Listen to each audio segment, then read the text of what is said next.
بسم الله. السلام عليكم ورحمة الله تعالى وبركاته. جماعة الخير، واش راكم؟ إن شاء الله بخير وعافية.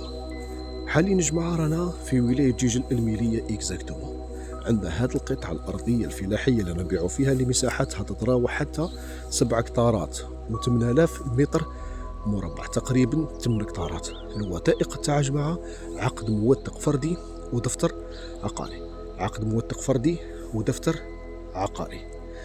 القطعة هذه جماعة صدقوني راهي ما شاء الله تبارك الرحمن الرحيم، راهي بلا، ما تحتاج ديكاباج حتى في حاجة، تحتاج انها فقط لا كلوتور با دي بلوس.